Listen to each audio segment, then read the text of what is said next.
거룩하고 복된 주일입니다.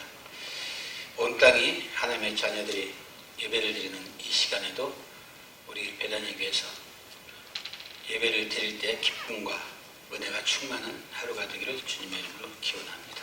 기도하겠습니다.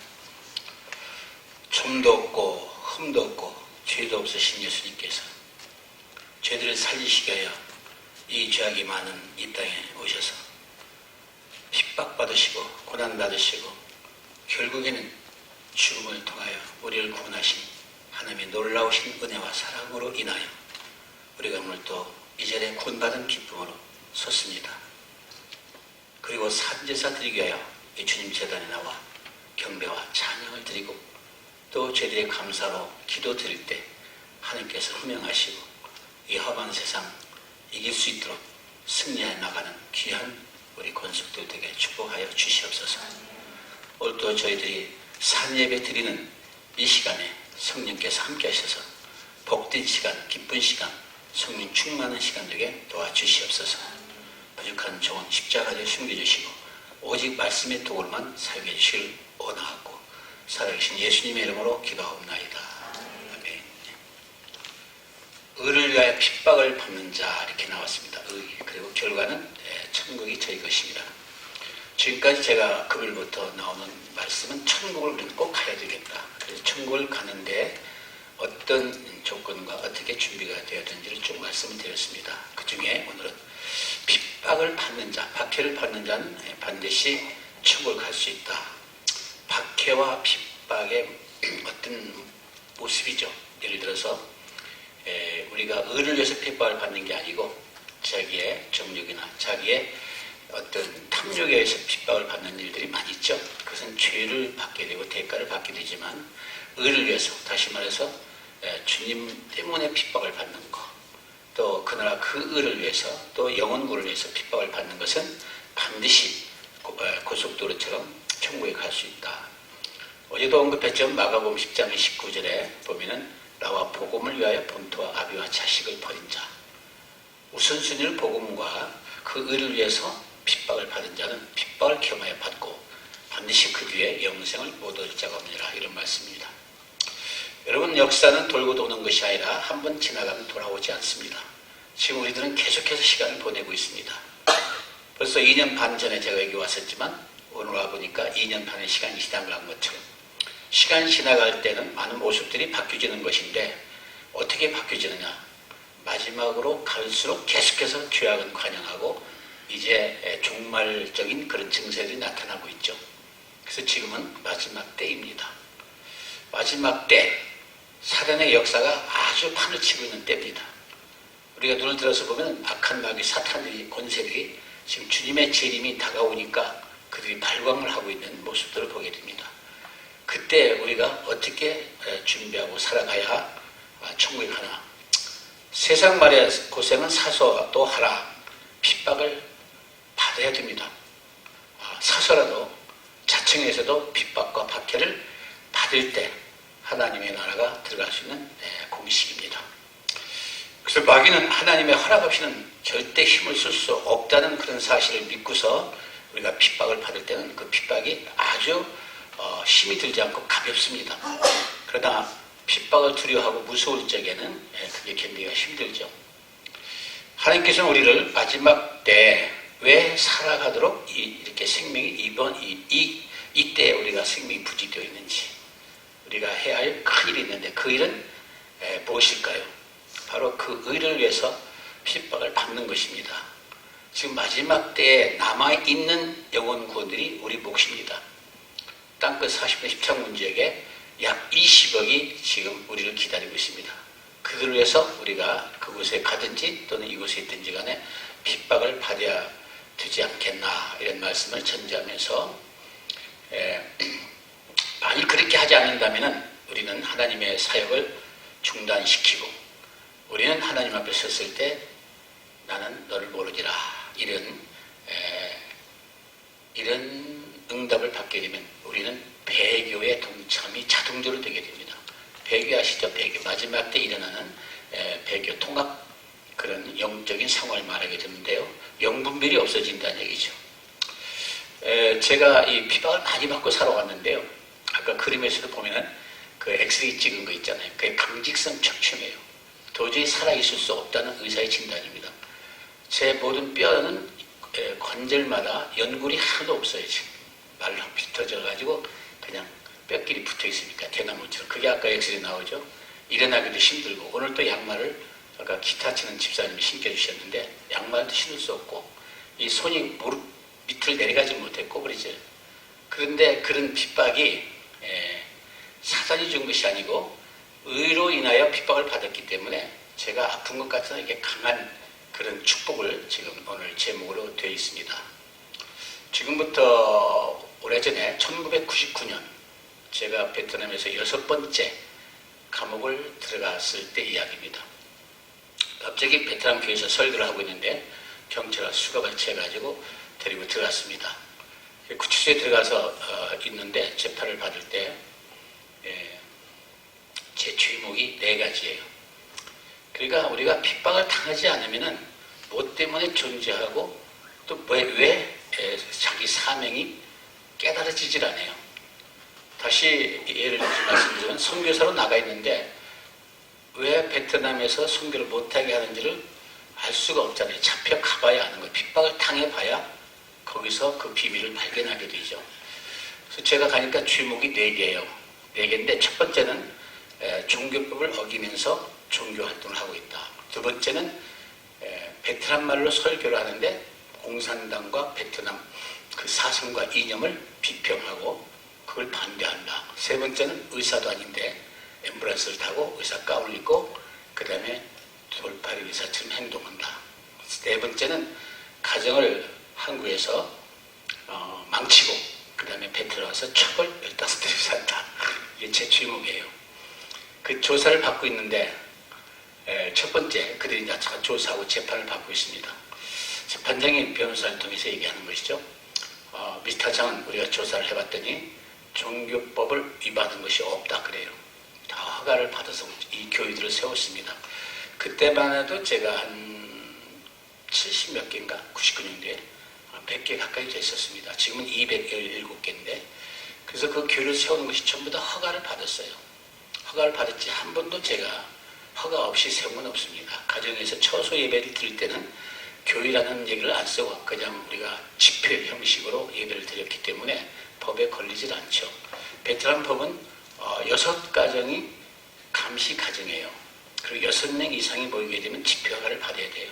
생일잔치든 동창이든 어떤 모임.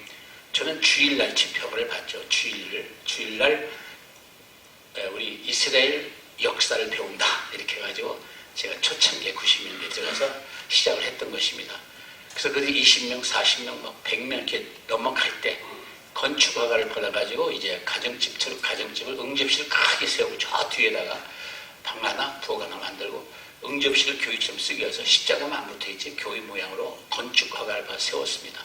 그렇게 하다가 한 4년, 5년 지나면서 해보자. 어제적인 말씀드린 것처럼 할 수 있거든 무슨 말이냐. 믿는 자 능치 못함이 없느니라. 설계도면에다가 그 하나님의 말씀을 베트남말을 쓰고 거기다 기도하고 3일 금식하고 땅에다가 그대로 파서 그대로 세워요. 그건 믿으면 바라는 데 실상으로 나타난다 이렇게 어제 말씀드렸죠. 그래서 교회를 허가를 또 신청을 해요. 빠꾸가 돼요. 왜 빠꾸가 됐는지를 또 그걸 놓고 검토를 해봐요. 보완해서 또 신청을 해요. 또 빠꾸가 돼요. 이것이 영적 싸움이고 이게 선교의 전쟁의 전략. 그래서 결국에는 이겨요. 하나님이 하시는 일이기 때문에 우리가 절대 실망하지 않고 끈기를 가지고, 선교는 끈기와 집념이죠. 그래서 해가지고 이겨서 교회를 세워나갔는데 그것은 종교법에 하나 위반이 된 게 없었습니다. 두 번째, 베트남 말로 설교를 하는데 베트남을 비방했다. 그래요. 저는 그런 일이 없다. 제가 설교는 시간도 짧지만 제가 하나님의 은혜, 하나님의 말씀만 전해도 평생을 못한다. 내가 공산당 얘기할 시간이 없다. 조사를 해봐라. 그래서 자기들이 녹화한 것을 다 조사해보니까 제가 예수 얘기만 했지 베트남 공산당 이야기를 한 일이 없었습니다. 세 번째, 의사가 아닌데 왜 의료활동을 하느냐. 가운을 입고. 내가 그때 병원이 6개가 있었어요. 지금은 15개인데요. 병원 6개에 현지 의사들이 있고 저는 병원 원장이에요. 근데 원장도 의사 가운을 입을 수 있잖아요.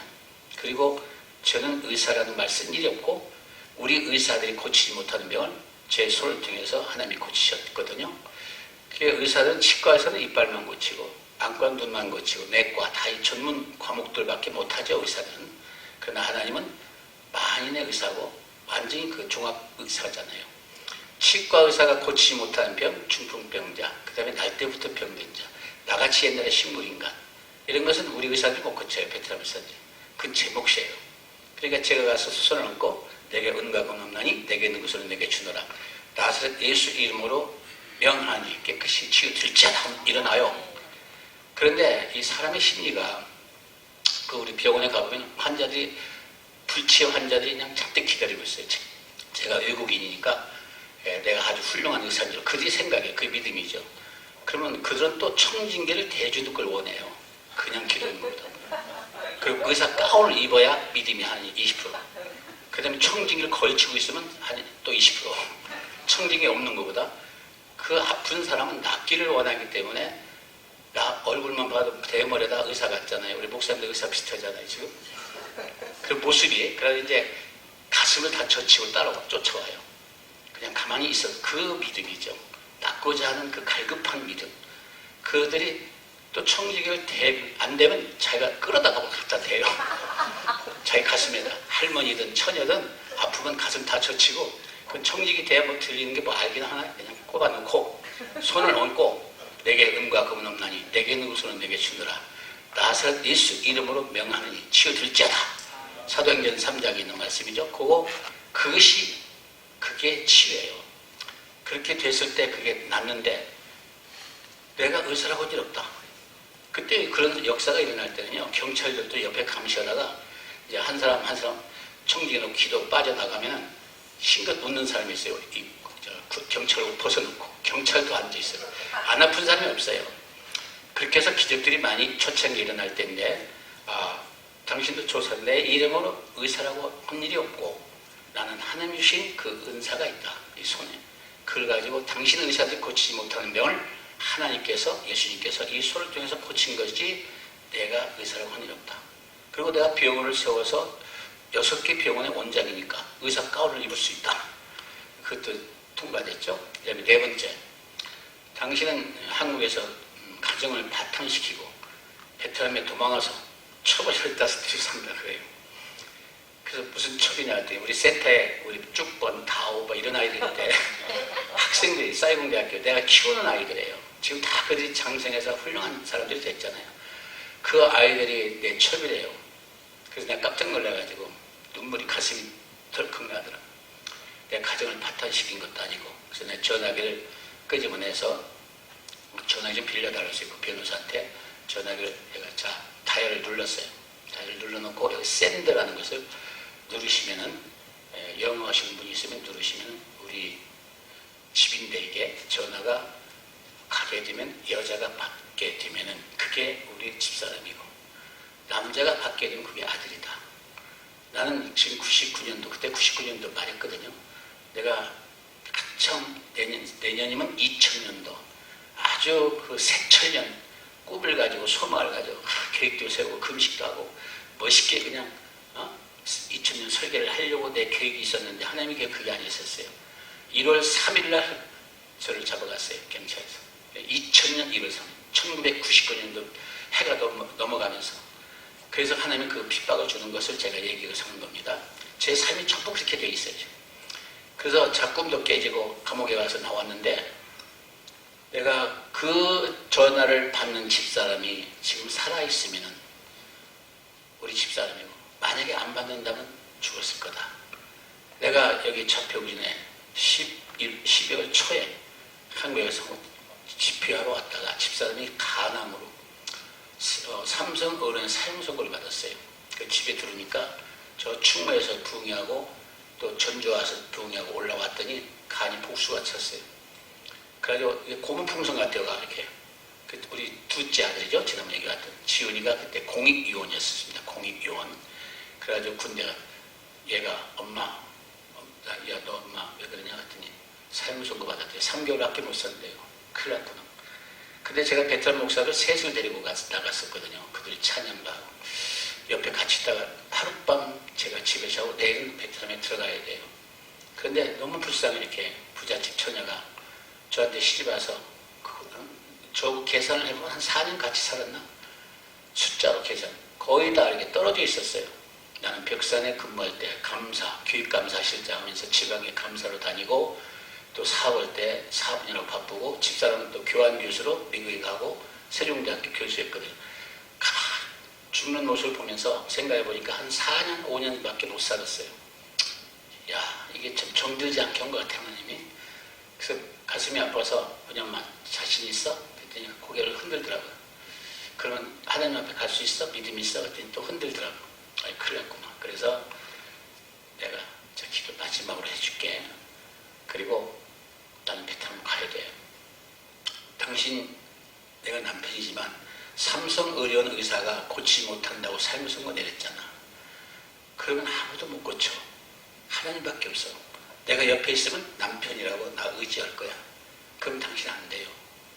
나는 지금 사명자야. 베트남에 하루에 수백 명씩 죽어가 예수를 모르는 사람이. 그들을 살린다면, 그 일을 한다면 하나님께서 어쩌면 긍휼히 여겨주실 거야. 그리고 내가 떠날 테니까 원망하고 나쁜 놈이라고 그러고 남편 나쁜 놈 하고 저주해. 그리고 하나님 의지해. 울면서 기도해주고 나오는데 발걸음이 안 떨어지더라고요. 그게 사명자의 삶인 것 같아요. 그래서 비행기를 타는데 가슴이 덜컥 눈물이 쏟아지는데 베트남에 왔는데 한국에서 전화 오는 소리만 나면 가슴이 덜컥해요. 죽어도 올 수가 없으니까요. 베트남을 놓고 올 수가 없어요. 베트남에 하루에 수백 명씩 죽어가는데 제가 비행기 타고 다시 온다면 그들을 어떻게 막아요? 죽음의 길에서 영생을 갈 수 있도록. 그것 때문에 전화가 올 때마다 가슴이 덜컥하고 하나님 지켜주세요. 그 다른 교회에서 전화하고 이렇게 지내다가 잡혀간 거예요. 그러니까 이거 잡혀갔을 때 참 고통스러웠지만 내가 그러게 내 사랑하는 아내를 놓고 갔고 그 아내는 예수를 믿기 때문에 하늘나라 가지만 당신들은 예수를 모른다. 내가 그 일 때문에 여기 와서 그 일을 했지 내가 가족을 파탄시킨 것도 아니고 당신네 불쌍한 애들이 공부를 못해서 데려다가 지금 13명이 우리 센터에서 사이공대학교를 다니고 있다. 그걸 내가 도와주고 먹여주고 재워주기 필요한데 그게 무슨 척이라고? 그래가지고 내가 화를 벌컥 내면서 자 전화 빨리 눌러 그랬더니 변호사가 그냥 누르지 않고 제 앞에 놓고 변호를 하더라고요. 그러니까 재판장이 뒤에다가 머리를 쭉 기대고 눈물이 쭉 흘러요. 그래서 자 판결을 했습니다. 그러면서 미스터 창 그동안에 고생을 시켜서 죄송하고 본의 아니게 고생했습니다. 그러나 우리가 이 일을 할 수 있었던 것은 이렇게 서류를 주면서 변호사를 통해서 와서 이 사람들 아느냐 그래요. 보니까 6명 이름이 있는데 선교사들의 한국 선교사 나를 고발하는 사람이 다 아는 사람이에요. 이렇게. 왜 이 사람들이 옹장을 고발했냐 이거예요. 고발을 했기 때문에 했다는 거예요. 그래서 이 사람들 아는 사람이다. 그런데 왜 고발하냐 이거예요. 한국 속담에 사돈이 돈 사면 배 아픈 그 속담이 있습니다. 아마 이들이 배가 아팠을 거다. 배가 아프면 약 먹지. 고발하면 그 속담 내용을 잘 몰라가지고. 그래서 이 사람들이 연락이 안 된다는 거예요. 전화번호도 가짜고. 그 나도 아는데 은행이나 또 식당에서 가끔 만나지 이분들도 좋은 일로 온 사람이다. 그러니까 용서해주라. 그렇게 해서 제가 끝났습니다. 여러분 그때 재판장이 뭐라고 얘기하냐면요. 옹장 4가지 사항이 전혀 무지라는 거예요. 그러나 앞으로 옹장이 교회를 세우려면 그렇게 세우지 말고 요렇게 세우라고 가르쳐줘요. 교회 세웠다고 잡아가는 사람이 앞으로는 교회 무슨 얘기냐면 돈을 가지고 직접 현지 목사를 만나서 교회를 세우지 말고 현지대로 우리 종교성에다 갖다 주면 세워주겠대요. 그럼 베트남 종교법이 못 세우게 되는데 그 재판장을 통해서 그 얘기가 나왔을 때 제 안에서는 지금 15일간 내가 급식하면서 감옥에 있었거든요. 이 바지가랑이로 온 막 구슬 같은 물방울이 올라오는데요. 사도행전 2장에는 강하고 급한 바람 같은 소리, 불에 혀같이 갈라지는데 막 어디서 힘이 오는지 막 온몸이 떨려요. 떨면서 내가 받아들인 게 뭐냐면 신학교를 세워라 이 얘기예요. 그게 신학교에 세워진 거예요. 그분은 분명히 교회를 세우려면 이렇게 세우라 얘기했을 때 교회 세우가 뭐예요? 목사들이 없는데 다 죽고 신학교도 없는데. 근데 저한테는 해답이 오는데 응답이 신학교를 세워라 하는 음성이에요. 그 재판장을 통해서. 그게 아까 신학교 세워진 거예요. 최초로 공산국가에 2000년 6월에 그때 이제 제가 1월달에 석방대에 나와가지고 갈 데가 없잖아요. 저는 막 눈물이 쏟아지는데 대가를 치렀잖아요. 그를 위해 핍박을 받았잖아요. 그 대가의 응답이 베트남 신학교예요. 비락하면. 저 신학교에 60명씩 나와 180명. 한 분 뽑는데 한 해에 60명 뽑는데 200명이 넘게 와요. 4대를 5대래요. 베트남은 아주 풍성해요. 저들이 한 40명 정도가 사역자가 돼요. 한 10대 명 정도는 중간에 한 5명 정도 군대 가고 이렇게 그만두지만 평균적으로 40명의 지도자들이 나와요. 60명 중에서. 저들이 지금 저와 같이 동력자가 돼서 같이 일을 하다 보니까 교회가 200개가 넘잖아요. 지금. 저와 똑같이 일들을 해요. 3년 졸업하고 나면. 자, 여기서 제가 말씀드리고자 했던 것은 이 간증을 통해서 이와 같이 감옥을 6번 갔지만 6번 갔다 올 때마다 핍박을 받을 때마다 제가 만약에 어떤 도둑질이나 어떤 뭐 간음을 해가지고 수갑차 간다면 얼마나 창피해요. 부끄럽잖아요. 그건 벌을 받는 거예요. 그러나 예수님 때문에 제가 이 박해를 받았을 때는 반드시 그에 상응한 큰 선물이 있어요. 축복의 선물이. 그래서 저는 큰 고난을 받기를 원해요. 지금 7번째 감옥을 놓고 기도하는데 안 들어가요. 그 이번에 불 났었잖아. 세타에. 우리 세타에 불 속에서 살아나왔어요. 진짜 생각해보면 죽는 거예요. 그게. 그런데 하나님께서 살려주셨어요. 그 흔적을 그냥 제가 옛날처럼 멀쩡히 나다 불 속에서 나왔다면 안 믿을 거예요. 목뼈가 부러진 것도 보여주잖아요. 지금. 이게 조금 있으면 그 간증 다 끝나면 이제 날 거예요. 여기 다리도 부러졌잖아요. 수술하고 왔잖아요. 지금. 수술은지 여기 참석 안 하신 분이 계시니까 그렇지만 제가 9월 9일날 서울대병원 수술하고 6일 만에 퇴원하고 재활병원에서 일주일 만에 나와서 미얀마 갔다 온 거. 의사가 말리는 거 이게 터진다고 실밥이. 그러나 저는 상관이 없다. 왜? 내가 의를 위해서 핍박을 받는 것이고 의를 위해서 핍박을 받게 되면 반드시 하나님이 하신 일이에요. 사단이 한 일이 아니고 자기 죄로 인해서 한 일이 아니고. 그래서 거기에 보면 천국이 저희 것입니다. 그랬어요. 우리의 최종 목표는 천국입니다. 자, 모세를 한번 보시면 모세가 120개 살았는데 모세를 40년 속에서 80년을 하나님께 훈련시켜요. 그가 그 당시 태어날 때 모든 어린아이들은 다 죽일 때 갈대상계 나일강에 띄워서 바로 왕에게 들어가잖아요. 잘 알다시피 40년을 그 왕궁에서 최고의 권자, 그러니까 2인자, 3인자, 왕자로 사니까 그렇게 살았지만 그것이 행복한 게 아니에요.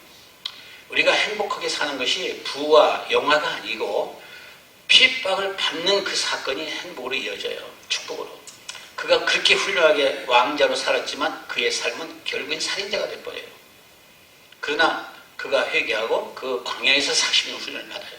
얼마나 힘들었겠어요. 지팡이 하나 들고 양들 키우는 그 40년을 광야에서 하나님만 의지하고 사는 그 모습을 보여주죠. 그랬을 때 그가 40년을 사용되잖아요. 모세가. 저도 인생의 전반전은 제가 너무나 이상하게 살았어요. 어떻게 보면 세상에서 추앙받고 야, 저 똑똑하다. 참 뭐 이렇게 칭찬받았지만 그것이 나에게는 걸림돌이었어요. 그리고 제가 10개월간 식물인간이 있을 때 그 고난 속에서 그 박해 속에서 저는 지금이 있는 것이죠. 그래서 여러분들이 보실 때는 초라한 것 같지만 그저 계속 해왔습니다. 저는 아무것도 필요 없어요. 아무것도 가진 것도 없어요. 그러나 다 가지고 있어요. 왜냐하면 제 안에는 오직 예수님, 그 다음에 그 예수님이 다 이루었다. 십자가에서 마지막 하신 말씀이 그게 저한테 가득 차 있어요. 다 이뤘다. 왜 그분 말 한마디도 행동도 하나 1.1이 잘못이 없고 그분은 능력의 예수님이세요. 그분 말하는 것마다 다 이루어졌어요. 예수님이. 그 예수님이 내 안에 가득 차 있는 것이 가장 큰 재산이잖아요. 내 안에 돈도 많이 있어봤어요. 명예도 있어봤고 국회의원도 나가봤고 젊은 날 별짓 다 했지만 그건 다 필요 없는 것들이었어요. 10개월간 놓여있으니까 내 게 아니에요. 다 내 것이 아니고 허다한 것들 뿐이었어요. 내 아내까지도 내 부모까지도. 그러나 지금은 나와 복음을 위하여 본토와 아비와 자식을 버린 자, 그렇죠? 우리 아버지, 우리 처자식이 있었지만 공인이 되고 보니까 베트남에 지금 21만 명이 교회 217개, 내 아버지 어머니 같은 사람 얼마나 많아요. 내 아들 얼굴도 모르지만 내 친아들 베트남 가면 내가 키운 아이들이 지금 엄청 많습니다. 그 아이들이 지금 미얀마, 캄보디아, 라오스로 나가고 있잖아요. 우리 신학교만 해도 지금 180 공부하고 있고 교회마다 청년들이 우글우글하고 그게 내 아들, 딸들이잖아요. 바로 공인이 된다는 게 그거예요. 우리는 여기서 다 한 형제 자매라고 말들 하잖아요. 근데 내 것, 내 아내, 내 남편, 내 자식 이거 큰일 나요.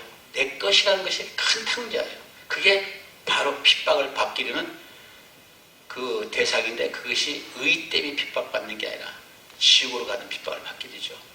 그래서 우리는 의를 위해서 핍박을 받기를 사모해야 됩니다. 자, 하나님께서 모세를 가르치는 사는데 120년이 걸렸습니다.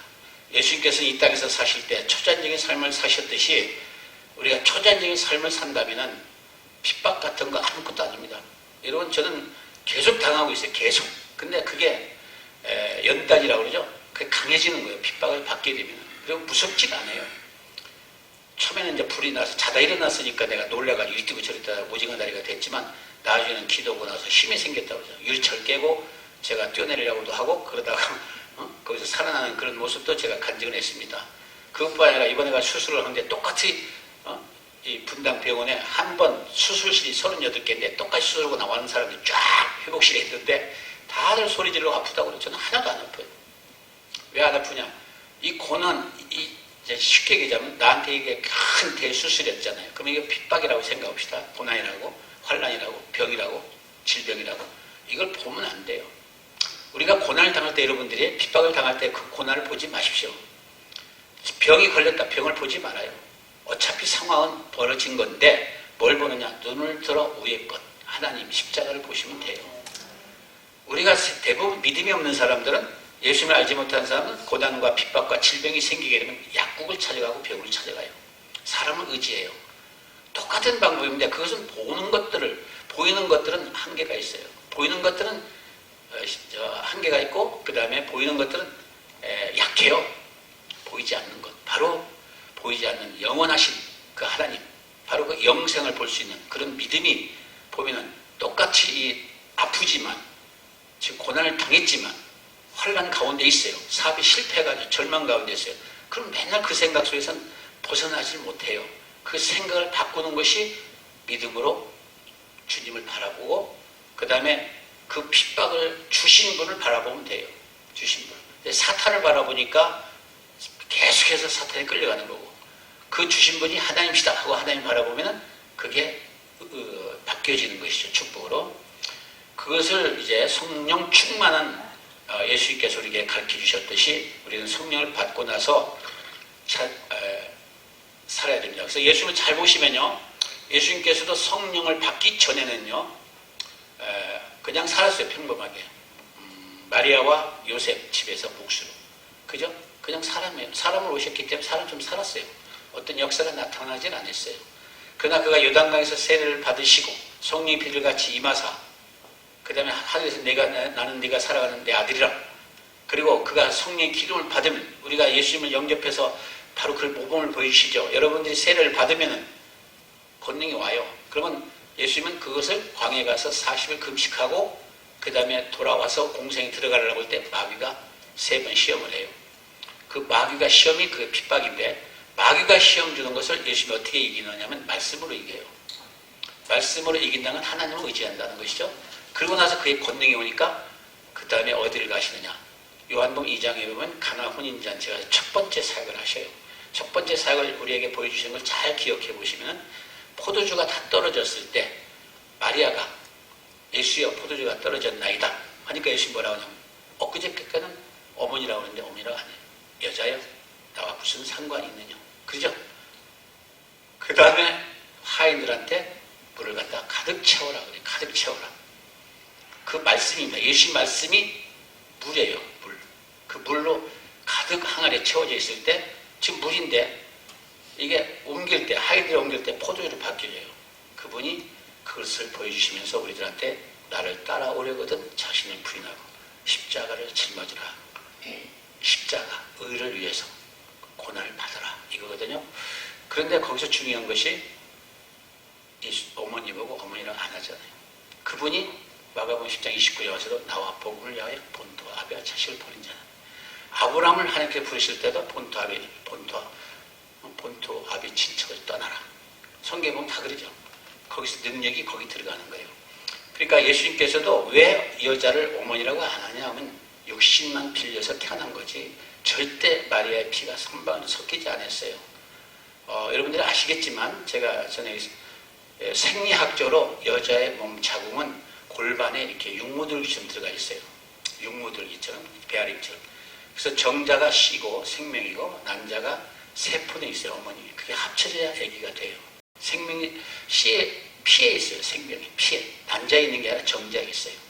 그럼 그게 어머니 뱃속 자궁이 이렇게 육모들기처럼 돼 있기 때문에 아기가 생기면서 엄마 10개월 동안 뱃속에 있으면서 엄마 피는 한 방울도 섞이지 않아요.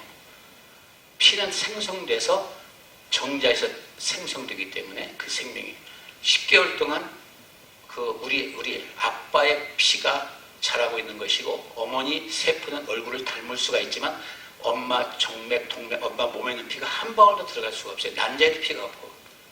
만약 여러분들이 이것을 이해를 못하신다면 석가나 공자처럼 예수가 그냥 사람이에요.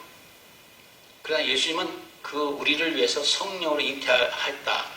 요셉의 피도 안 들어갔고 마리아 피도 안 들어간 확실한 하나님의 사람이에요. 하나님이셔요. 그죠? 그걸 믿어야지. 그걸 믿지 않으면은 우리 예수님이 사기꾼이에요. 예수님은 사람이 아닙니다. 자궁을 빌려서 태어난, 그래서 여자라고 그래요. 어머니라고 안 불러요. 공생에 들어가서. 지금까지 어머니라고 30년 살아왔던 건 마귀를 속이기 위해서 그랬어요. 마귀를 속여서 자기가 어린 양 제물이 되기 위해서. 과거에는 구약에서 보면은 우리가 죄를 지면은 송막제단에다 송아진이 비둘기 갖다 죽여가지고 피를 해서 죄사함을 받았잖아요. 그러나 예수님이 그 예루살렘에 엄청난 피비린내가 나도록 피에 자기가 죄 짓고 밥 먹듯 하고 계속해서 죄 없는 짐승만 죽이고 그러니까 예수님이 단번에 양이 되기 위해서 사람을 오신 거예요. 사단이 사람의 형상을 닮은 우리 인간들을 얼마나 사탄이 괴롭혀요. 그러니까 예수님도 그 무서워 오셔서 자기가 우리의 대속 제물로 돌아가시기 위해서 오신 겁니다. 그것을 믿게 되면 저는 옛날에 그냥 예수 그러면 그냥 상징적인 하나님 이렇게 해서 저도 주일 앞에서 배우려는데 제가 식물인간 때 하나님께 보여주신 것이 바로 그거예요. 우리도 마찬가지예요. 우리도 지금 어머니 피는 안 들어가 있습니다. 생리학적으로 보시면. 엄마는 그냥 그 남자의 이 세포는 있어요. 우리 얼굴은 엄마 닮을 수 있지만 피는 아버지로 오는 거예요. 그걸 이해하셔야 석가, 공자 이건 다 성인들이지만 예수님은 절대적으로 사람이 아니에요. 하나님이세요. 그러니까 그분이 부활해서 살아나시는 거 아니에요. 예, 그걸 믿으셔야 바로 예수님께서 그것을 가르쳐주는 것이죠. 여자야.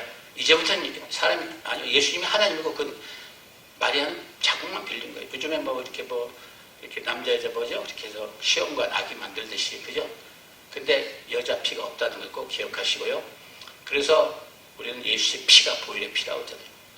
마리아 피가 섞였으면 예수 주인이에요. 아담에서 부터는 피가 섞였다면 그죠? 그분은 완전한 보혈의 피였고 십자가에 돌아가셨을 때도 6시간 동안 썩지 않았어요. 우리 교통사고 나서 피 흘려봐요. 금방 피 나나요? 금방 썩어요. 예수 피는 고귀한 피. 그래서 제가 이 신년사 강할 때 예수 피가 보여요. 이렇게 기도 안수기도 할 때.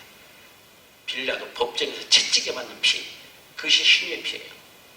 그 다음에 가시별령을 쓰고 흘리는 피. 그것이 저주적인 어떤 상황에서 일어나는 피고, 그 다음에 겟세마네 동산에 흘린 땀방울, 핏방울 이런 것이 능력의 피고, 예수님은 이 땅에서 그 4번 피를 흘리셔요. 그분은 이렇게 얘기하셔요. 내가 피를 흘리러 왔다. 내가 너에게 피를 주러 왔다. 내가 생명을 주러 왔다 그랬잖아요. 그분 피를 받으셔야 돼요. 영적인 피를.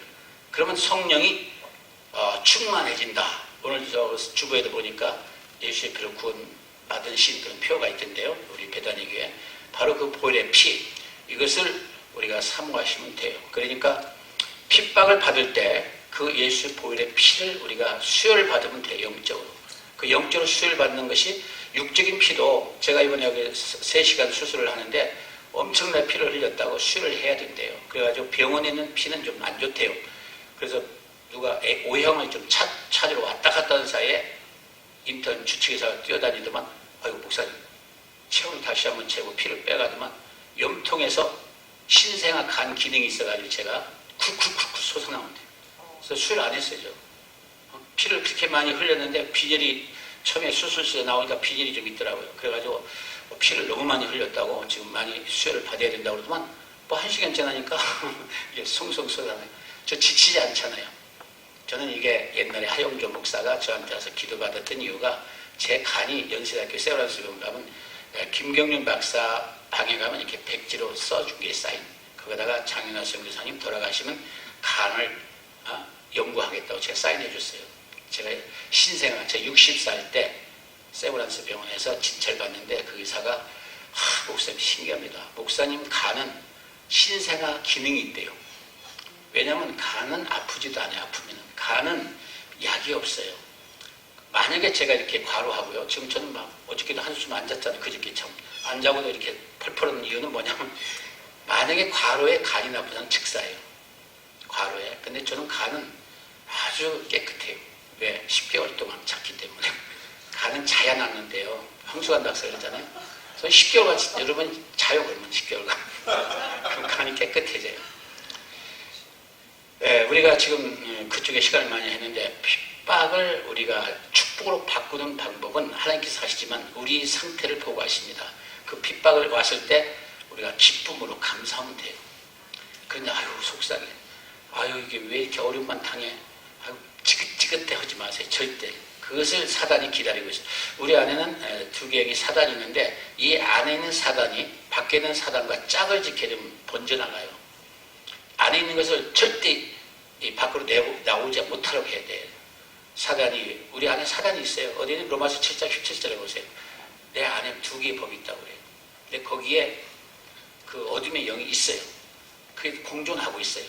그 다음에 성령이 있는데 성령이 강하면 사단이 꼼짝을 못하는데 자기 지식을 많이 사용하고 자기의 부정적인 이야기, 자기의 불편한 이야기, 거기는 이것들이 시기, 질투, 섭섭, 차차 이런 것들이 있거든요. 마귀들이 이런 것들로 바뀌는 거예요. 예를 들어서 내 입에서 안 나가면 되는데 아이 남을 종교했다고 그래봐요. 아이 저거 참 나쁜 사람이 했다고. 이게 사단이 한 거거든요.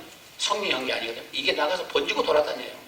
바뀌는 것이 기다리고 있다. 근데 안 하면 역사를 안 해요. 그래서 핍박이 왔을 때 그걸 죽이는 일을 해야 되는 거예요. 죽이는 일. 그러면은 축복을 받게져요. 저는 그때 아까 이런 예가 많지만 그래서 제가 7번째 감을 기다린다고 하잖아요. 갔다 올 때마다 하나님이 큰 걸 준비해 놓고 나를 보고 있는 거예요. 저 핍박 저기서 오는 걸 여기까지 오는 걸 예수님이 보고 있어요. 어떻게 하는 건가. 그냥 감사로 제사를 드리면 돼요. 감사로 제사를 드린 자는 나를 영원케 하리다. 예, 그래서 예수님께서도 그 비둘기 성령을 받으신 뒤부터는 그분이 핍박을 받기 시작합니다. 그렇죠? 공생에 들어가가지고는 그 전능하신 분인데 우리한테 샘플을 보여주시는 거예요. 그 전에는 30세 때까지 아무 일이 없었어요. 예수님 제자들도 마찬가지예요. 예수님 따라다닐 때는 아무 일이 없었어요. 그들이 사도행전 2장에서 성령을 받은 뒤부터는 계속 핍박이 따라요. 핍박이 따르면서 그들을 참고 보세요. 감옥에 바울과 실라 또 베드로와 요한이 감옥에 들어가서 어떻게 살아가는지 그때 그 핍박을 통과했을 때 그들에게 능력과 초자적인 믿음과 일어나요. 다니엘도 사자굴에 던져지고 불 속에 던졌을 때 어떻게 하죠? 그분들이 불평하지 않아요. 그러나 왜 그렇게 선지자라서 종들이 능력이 있는데 왜 핍박과 고난과 어려움이 따를까요? 그래서 저는 편안한 건 위험하다고 그래요.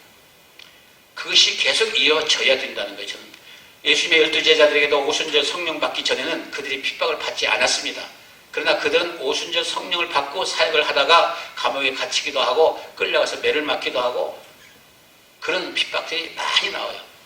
예수님께서 그래서 그렇게 얘기해 떠나실 때 이제 내가 옆에 있을 때도 너희들은 안전했지만 내가 떠나게 되면 너희들은 내 이름으로 인하여 고난을 당할 것이다. 또 떠나시면서 그래 이제 십자가에 돌아가시고 올라가시면서 내가 이제 떠나면 너희들은 내 이름으로 죽임을 당할 것이다. 핍박을 당할 이 얘기를 하셨잖아요. 그래서 우리가 안전한 것이 참 위험합니다. 왜? 결국에는 천국에 가야 되기 때문에 천국은 이런 모습 못 가요. 내가 핍박을 얼마나 많이 받고 예수님 때문에 상처를 있어야 돼 흔적이. 예수님으로 인하여 고난을 받고 예수님 때문에 내가 그죠? 의가 그거예요. 예수님 일 때문에 예수님 때문에 그 억울함을 당하고 예수님 때문에 고난을 당한 자들이 앞에 전 흔적을 가지고 낙타 바늘구멍이 들어가는 것이 통과되는 것이죠. 그래서 여기 의를 위하여 핍박을 받는 자, 박해를 받는 자는 천국이 저희 것임이라 이렇게 나와 있습니다. 성령세를 갈구하는 자는 핍박을 받게 되는 것입니다. 성령을 받게 되면 친한 세상 친구도 자신의 유익을 위해서 떠나가게 되고, 저도 옛날엔 제 수첩에 보면은 사업할 때는 뭐 훌륭한 큰 그룹 회사 사장들 많이 있었죠. 제 연결이 제가 재산이라고 그랬어요. 나중에 내가 만약에 사업이 망해도 내가 무슨 책 한 권만 팔러 다녀도 자본금은 얻을 수 있겠다. 참 쟁쟁한 사람들이 수첩에 있었어요. 근데 그게 다 어디로 간지 없어졌고 다 잊어버렸고, 지금은 내 수첩에는 뺀 목사 장로들밖에 없잖아요. 교인들밖에. 우리가 핍박을 받게 되는 이유는 세상을 끊으라는 겁니다. 우리가 핍박을 받게 되는 건 좋아하는 것들을 다 헤어지게 되는 것이고, 더욱 강한 것은 가족들까지도 우선순위가 바뀌어지는 것을 의미하는 것입니다. 그때 이제 하나님께서 우리에게 평강을 주시고, 그 평강을 주실 때는 핍박을 잊게 합니다. 핍박을 통과해야 됩니다. 쉬운 예로 폭풍이나 장마가 지나고 나면 그 태양이 더 막듯이, 우리가 그 기나긴 밤이 지나면 새로운 아침이 찬란하듯이, 우리가 핍박 가운데 그 다음에 주님을 만나게 되면 엄청난 그 시열과 평강이 우리에게 옵니다. 그러나 하나님의 사역을 하게 되면 사탄은 우리를 집중적으로 공격하고 핍박이 시작되기 때문에 그 핍박이 일어날 때 하나님께서 우리에게 축복을 준비하시고 승리하는 것을 기다리고 있습니다. 그래서 절대 핍박을 피하지 마십시오. 사소고생도 사소한다고 그러지만 예수님을 전하고 예수님 때문에 복음을 전하다 선교하다가 핍박을 오면은 그걸 감사로 그 속으로 들어가세요. 그리고 그 핍박 속에서 하나님을 바라보시게 되면 엄청난 하나님의 축복을 여러분이 누리고, 내 자신이 아니라 내 안에 그 핍박을 통해서 성령이 강해지는 것입니다. 영이.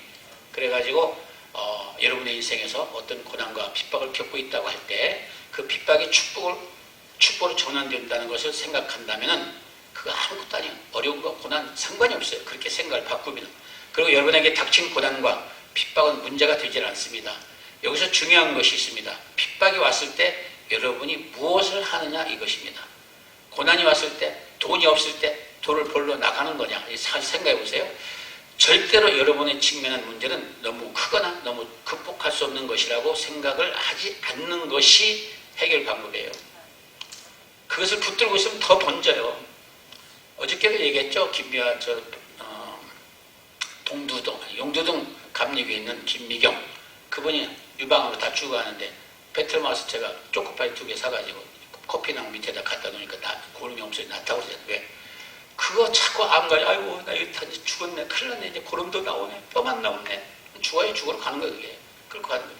그러나 그가 나한테 와가지고 저기 그 해발 1,500m 커피밭에 가서 초코파이 넣고, 얘들아 그 초코파이 하나씩 주면서 내가 이 초코파이만 주는 게 아니라 내 안에 있는 예수가 있거든. 생명. 그걸 너희들에게 줄게. 통역은 성령께서 하시니까. 그것을 하루 종일 했어요. 근데 고름이 멈춰졌다고 얘기했잖아요. 안 믿으세요? 그 안 믿는 의심이 그 안에 믿음이 없어서 그래요. 그런 거 따라와요. 저 베트남 와서 봐요. 그리고 안 믿으면 이거 보여줄게. 저거 이렇게. 흉터가 나 오늘 아침에 샤워하다 보니까 나도 보고 거울에 비춰놓은 거야. 참 신기하다. 흉터가 없어져요. 의사가 그래요. 이티살 같아. 저거 이티살. 타지도 않아요. 아침에도 그래. 저 우리 권사님이 차 타고, 아유 목사님 추운데 옷을 좀 두껍게. 아니 나는 추위도 모르고 더위도 모르는 바보라. 여기 한국에 오니까 이거 위에 하나 더 입잖아요. 그냥 4개, 저옷 4개. 안에 2개, 바깥에 2개. 근데 이건 이제 이런데 옷이라고 좀 점잖대라고 하나 입고 왔지만, 옷 2벌도 가져가지 말라고 해서 옛날에 베트남에 처음 갈 때 옷 2벌 가지고 왔어요. 그래가지고 맨날 빨래하는 거예요. 오늘 아침 지금도 빨래 빨아놓고 왔어. 아침에. 오늘 주일날 좀 깨끗한 거 입어야 되니까 안에. 그래서 이제 하는데 어디 사역하다가 지방에 열악할 때 90년대 가서 의료사역하다가 땀 뻘뻘 나냐 열대지방이니까. 그러면 이제 땀내가 나니까 오자마자 샤워하고 빨래부터 빨아서 저녁에 밤 12시 되면은 이제 저기 선풍기를 들어가요. 옛날에 호텔도 아주 막 바퀴벌레도 많고 아주 안 좋은 데인데, 그럼 제일 먼저 하는 건 내 가방에서 끈 가지고 다녀요. 그럼 이 4개잖아. 옷 4개 가려볼 것도 없어요. 그래서 끈 묶어서 의자 넣고 선풍기 날개다 달아놓고 스위치 딱 올려놓으면 잘 돌아가요. 멋있어요. 들어넣어서. 그 다음에 알몸으로 들어넣어가지고 그거 쳐다보면 바지도 날라다니고 밑에서 495장 내 영혼이 은총 입어 이 찬양 부르면요 남들은 청성 든다고 했지만 그 기분 아무도 몰라요. 그게 제일 행복한 것 같아요. 내가 옛날에 많은 걸 가지고 살 때 들고 다니기 힘들고 관력이 힘들고 신경 쓰고 그랬지만 그거 빨아놓으면 금방 말려 돌아가면서 그리고 아무것도 걸치지 않았을 때 그 기분 말도 못해요. 그러고서 있는데 갑자기 휘둘더라고. 놀라가지고 일어나서 창문을 봤더니 이렇게 구멍 있잖아요. 호텔 경찰이 가끔 잡으러 오거든요. 그런데 그날 그 민농성이라고 거기서 했는데 메콩강 밑에 성장이 왔어요. 못살게 구는 사람이에요. 그 사람이 올 때마다 경찰 데리고 오는데 몇 사람은 보니까 구멍을 보니까 혼자 왔어. 이사가 12시가 다 됐는데 그래서 또 가만히 있을 때는 막 두더라고요. 그래서 내가 막 문 열면 수줄이 달려있잖아요. 얼굴에 아유 안녕하십니까 웬일이에요 밤늦게 했더니 웅장웅장 빨리 문 좀 열어서 왜 근데 쫓기는 것 같아. 나 잡으러 온 게 아닌 것 같아. 그래서 내가 잠깐만요. 그래서 문 닫아놓고 어떻게 빨가버렸는데 그래가지고 지금 아직 안 말랐고 시트 있죠? 침대 그걸 딱 둘러매고 여기까지 매고서 가니까 저 무술 사람 같아요. 그래서 딱 매고 문을 열어줬더니 모두가 문을 탁 닫고 털썩 주저앉아요. 그러더만 다시 구멍을 보더만 다시 한번 쳐다보더만 앉아가지고 나 좀 살려달라서 왜 그랬더니 아프다는 거야. 급성 갑상선이에요. 눈도 튀어나오고 막 여기 저 병원이 아니고 내일 병원으로 오면 된다고. 우리 병원에 그 의사학을 하고 있었거든요. 그 병원에 오면 된다고 그랬더니 그거 말고 약 말고 웅짝 이것 좀 해달라 이것 좀. 그때 그 기분 말도 못해. 날 잡으러 다니고 잡아서 고생시킨 사람이 내 앞에 무릎을 꿇고 앉아가지고 이것 좀 해달라고 할 때 그 기분요 천만 번 못 바꿔요. 지금 금방 내 영혼이 은총 입어 찬양 불렀는데 그래가지고 오케이 그럼 알았다고. 그래가지고 근데 이 아멘 하라고 했더니 내 엉덩이를 꽉 끌어안고 자기는 내가 치마 있잖아. 치마 아무것도. 그래서 손을 잡고 걔네 감동이 되지만 눈물밖에 안 나. 하나님 아버지 감사합니다. 얼마나 바쁘시길래 나를 신부님이나 살려주시고 이게 밤에도 일거리를 줍니까? 그래가지고 막 기도는 이 사람이 애매하면서 막 잡아당기니까 이게 벗겨지고 그냥 이쪽으로 막 움켜쥐고 손을 얹고서 기도하는데 그런 기분들, 그런 사역지에서 일어나는 이런 것이 가장 축복이고 행복하다. 그 한 영혼을 구원하는데 그가 나중에 구원받고요. 그 다음날 아침에 갔는데 그날 밤이 안 와요. 밤새 잠이 안 와요. 그게 좋아가지고 막 마음이 기뻐서 그냥 그날 긴 밤이 옛날에 내 첫사랑 여자 기다리는 그 마음보다 더 좋아요. 아침에 9시 되자마자 9시까지 기다리는 출근 시간 쫓아갔더니 앉아있더라고. 낫겠어요 안 낫겠어요? 낫으니까 얘기하지 않았어요. 그래가지고 그 사람이 징계를 받아가지고 자기가 한 6개월간 조사받고 옷 벗고 나와서 이 배지 있잖아요. 이 배지 넥타이 밴 메고 제 교회 세우는 거 허가받으러 다녀요. 동력자가 됐어요. 나 핍박자도 하나님께서 동력자로 만들어주시고 나를 이번에도 여러분 어제 들으신 분 계시지만 8월 6일날 추방시켰잖아요. 저를 베트남. 그러나 영주권을 주잖아요. 이건 뭐 들으신 분 알 거예요. 자, 이와 같이 핍박 가운데 우리가 어떻게 뭘 보고 어떻게 생각하고 어떻게 하느냐에 따라서 축복의 높고 낮음이 와요. 축복 큰 것이든 작은 것이든지. 왜냐하면 하나님은 불가능이 없기 때문에 그렇습니다. 우리가 마가복음 9장 23절에 보면 할 수 있거든요. 무슨 말이냐? 믿는 자에게는 능치 못함이 없사 이렇게 나오죠. 세상에는 이것저것 불가능하고 이런저런 병을 못 고치며 엄청난 고난과 핍박을 해결할 수가 없습니다. 세상 방법으로는. 했다고야 그냥 가는 조금 수월하게 되는 것 뿐이죠. 완벽해지질 않습니다. 그런데 그것들은 어떤 이해의 한계일 뿐입니다.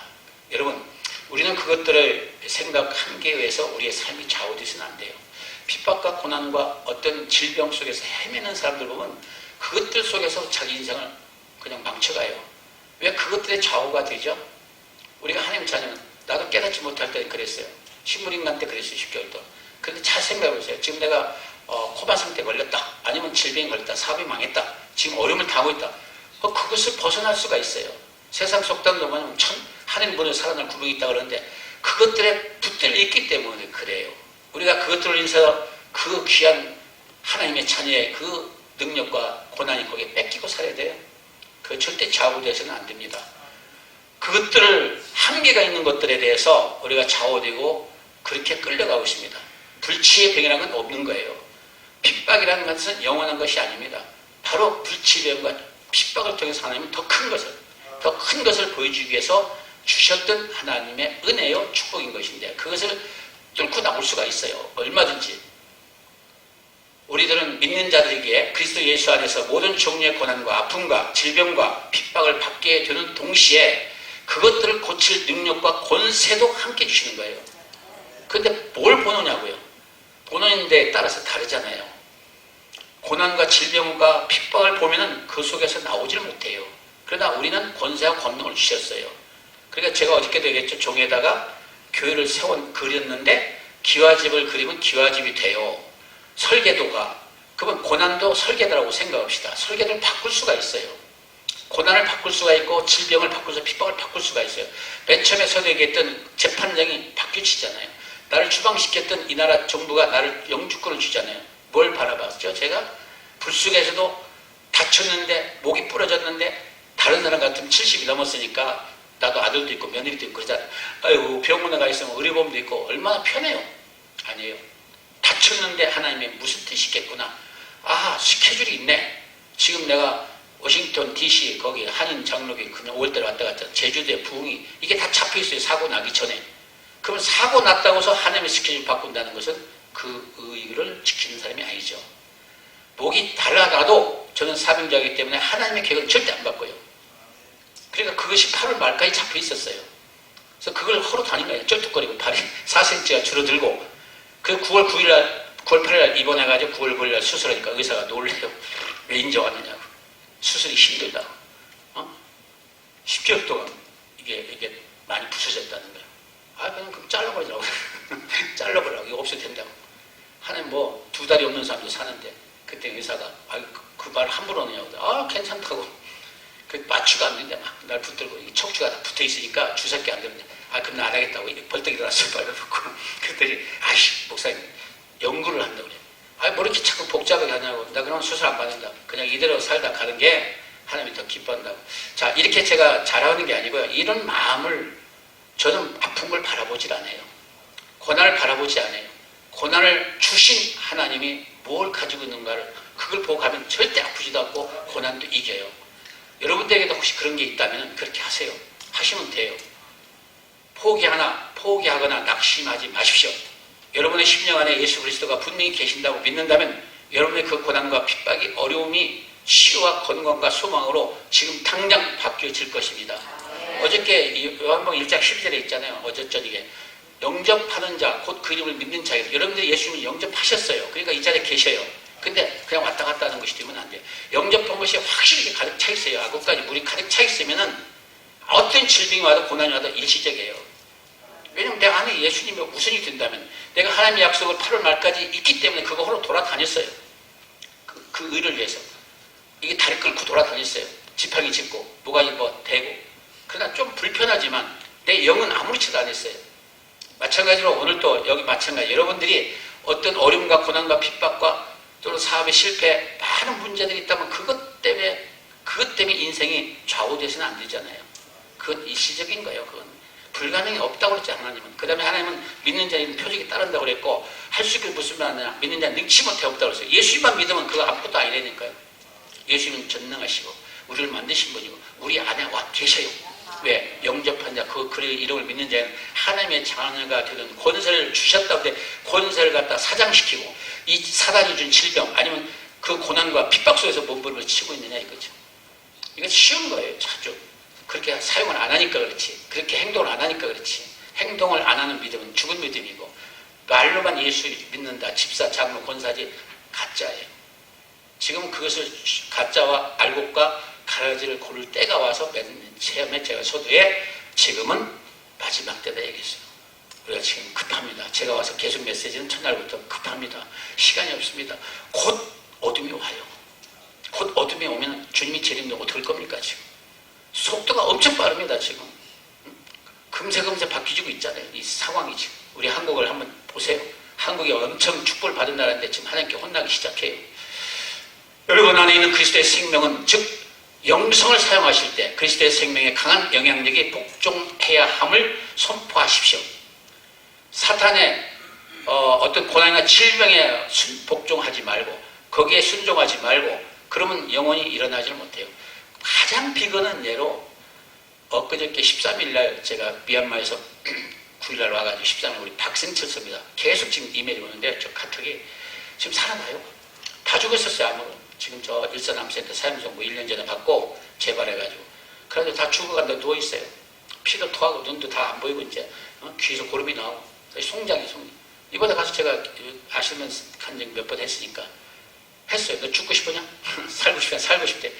이 사람은 왜 이제 포기하고 사자. 너 하는 성령을 기름 부은 선교사야. 선교사가 왜 이 병실에 와 있어? 집에 와 있어? 마누라 품속에. 빨리 가. 살고 싶으면 선교지로. 선교야 죽으면 순교야. 비행기를 못 타서 마누라가 해주는 밥에도 못 먹어. 아이고. 그날 내가 헛털 쳐가지고 머리가 때리면서 아저씨 기도를 했더니 잘못했어. 말을 못하는 사람이에요. 이 비오염이 걸렸던 사람이라 이 말을 못하고 선교사님도 그래요. 버그렸지. 그런데 손을 얹으니까 막 회개형이 들어가가지고 귀신 소리죠. 그러니까 여자 음성. 잘못했습니다. 제가요 에쿠스를 하나 샀어요. 에쿠스를 샀대요. 죽기 전에 타보려고. 세상에. 죽기쯤은 그 돈을, 왜냐면 청수냉매라고 일산에 하면 하루에 이 손님들이 2,300명, 2,500명 줄 서 있어요. 남바들고. 굉장히 청수냉매가 크고 유명해요. 그거 하다가 선교사도 했거든요. 저 따라다니다가 부인이 그 형님하고 같이, 형님 가족들이. 이 친구가 베트남에 지금 산이 있었는데 처음에 데려다 놓으니까 밥을 다 먹고 우리 센터에서 내가 커피 마시고 있는데 내가 올라갔다 내려오니까 나 없는 줄 알았나 봐. 비가 막 쏟아지니까 그 베트남에 오기철. 그렇다고 우리 냉면 장사 다 있다. 그런 사람이 있다. 아니 한국하고 베트남하고 차이가 있는데. 그러고서 선교사들 앉아서 밥 먹다가 커피 먹다. 미치겠네. 내가 20년 동안 집사람을 한 번도 떨어져 살아보지 못했는데 내가 그걸 딱 듣고 오케이 일어나 못해서 가. 이게 뭐야 이게 선교사가. 그래서 엄청 내가 훈련을 시켰더니 자기 집사람이 그러더라고요. 선교사님이 한국에서 모시고 다니고 할 때 굉장히 겸손하고 아주 훌륭하고 인자하고 좋았는데 베트남 따라갔더니 완전 김일성부터 그런 친구예요. 아직 깨지질 않아가지고. 그래서 하나님께서 나처럼 쓰려고 그에게 그 벽을 주었어요. 고난을. 저는 아는데 이 사람은 깨닫질 못해요. 왜? 자기 의의가 있어서 그래요. 자기가 얘기가 맨날 차리면 자기가 책을 한 3,000권 읽었대요. 암센터에서. 그 책을 읽었다는 소리, 글을 잘 써요. 그게 가득 차 있어요. 그걸 배설물로 버리려다 못 버려요. 여러분 앞에서도 어떤 고난과 핍박을 이겨나가는 자아를 죽이는 시간이에요. 자기 의와 자기 자아와 자기 만족과 자기 정욕과 자기 탐욕과 자기 그 자존심을 죽이는, 하나님께서 죽이는 그 시간이에요. 그걸 죽이기만 하면 더 좋은 것이 있어요. 그 축복을 위해서 그것을 가감해 버리십시오. 그러면 초자연적인 그런 믿음으로 여러분들이 승화될 것입니다. 지금 당장 바뀌어지는 그 축복, 여러분 안에 있는 그리스도의 생명이 그 일을 하시는 것입니다. 그래서 그 영성을 우리가 충만하게 가지시고 그 영성을 사용하시면 됩니다. 그리스도의 생명의 강한 영향력에 복종해 합을 선포하시고 놀라운 초자연적인 축복을 받는 그런 삶을 가지고 마지막 때 승리하시고 꼭 천성에 가시기를 주님의 이름으로 축원합니다. 기도하겠습니다. 사랑의 하나님 감사합니다. 핍박이 주는 축복이라는 말씀을 주셨습니다. 그 말씀을 이곳에 전할 때 우리 모두가 다 마음을 열고 그 영성이 이 말씀을 받아들여서 이 험한 세상 살아갈 때 마지막 때 환난과 핍박이 준비되어 있습니다. 그런 것들을 이길 수 있는 강한 힘의 능력의 힘이 될 수 있도록 주께서 우리 살아가는 이 들은 자들이 이 말씀으로 축복을 받아서 반드시 천국에 갈 수 있는 그런 모두가 되기를 주님의 이름으로 축원합니다.